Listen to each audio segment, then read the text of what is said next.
Adam Smith, 1723–1790, the father of economics, left an enduring legacy in economic thought. Born in Kirkcaldy, Scotland, his seminal work, The Wealth of Nations, 1776, laid the groundwork for classical economics, emphasizing individual liberty, free markets, and limited government intervention.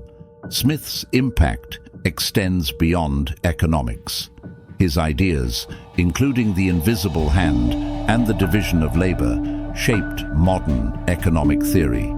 A key figure in the Scottish Enlightenment, he emphasized self-interest, contributing to societal well-being.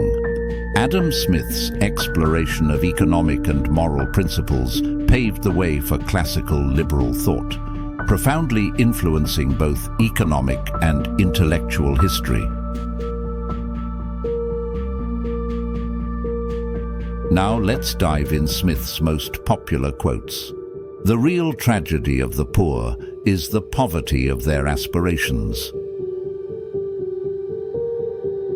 The man of system, on the contrary, is apt to be very wise in his own conceit, and is often so enamored with the supposed beauty of his own ideal plan of government that he cannot suffer the smallest deviation from any part of it. The propensity to truck, barter, and exchange one thing for another is common to all men and to be found in no other race of animals. It is not from the benevolence of the butcher, the brewer, or the baker that we expect our dinner, but from their regard to their own interest. Every individual necessarily labors to render the annual revenue of society as great as he can. The first thing you have to understand is the division of labor. To feel much for others and little for ourselves, to restrain our selfishness and exercise our benevolent affections, constitute the perfection of human nature. The man of system, on the contrary, is apt to be very wise in his own conceit, and is often so enamored with the supposed beauty of his own ideal plan of government that he cannot suffer the smallest deviation from any part of it. No society can surely be flourishing and happy, of which the far greater part of the members are poor and miserable. The necessaries of life occasion the great expense of the poor. It is not the actual greatness of national wealth, but its continual increase, which occasions a rise in the wages of labor. Man is an animal that makes bargains. No other animal does this. With the greater part of rich people, the chief enjoyment of riches consists in the parade of riches. Wherever there is great property, there is great inequality. Consumption is the sole end and purpose of all production, and the interest of the producer ought to be attended to, only so far as it may be necessary for promoting that of the consumer. To widen the market and to narrow the competition is always the interest of the dealers. No complaint, however, is more common than that of a scarcity of money. The subjects of every state ought to contribute towards the support of the government, as nearly as possible, in proportion to their respective abilities. The natural effort of every individual to better his own condition is so powerful that it is alone, and without any assistance, capable not only of carrying on the society to wealth and prosperity, but of surmounting 100 impertinent obstructions with which the folly of human laws too often encumbers its operations.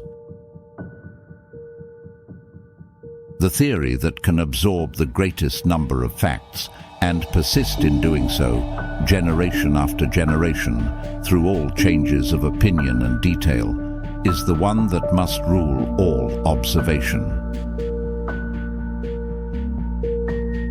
All for ourselves and nothing for other people seems in every age of the world to have been the vile maxim of the masters of mankind. In the progress of the division of labor, the employment of the far greater part of those who live by labor is necessarily more or less hurt by such regulations.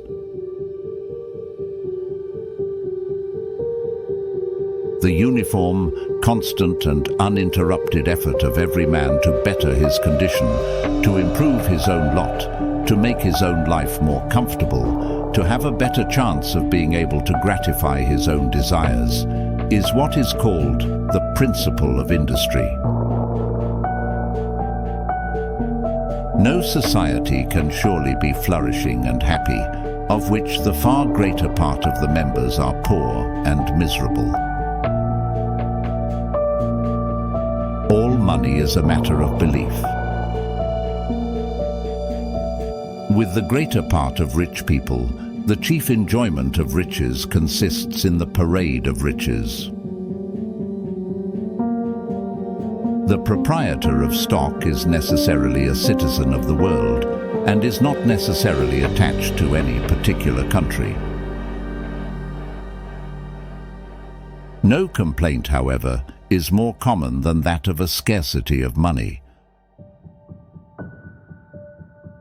The real and effectual discipline which is exercised over a workman is that of his customers.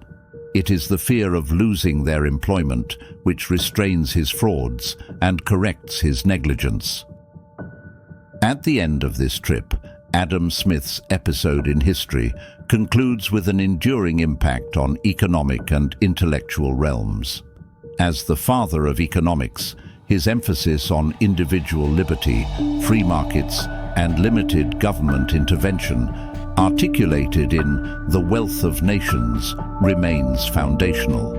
Smith's ideas, including the invisible hand and division of labor, continue to shape modern economic theory. His legacy extends beyond economics, marking a pivotal chapter in the evolution of intellectual and economic thought.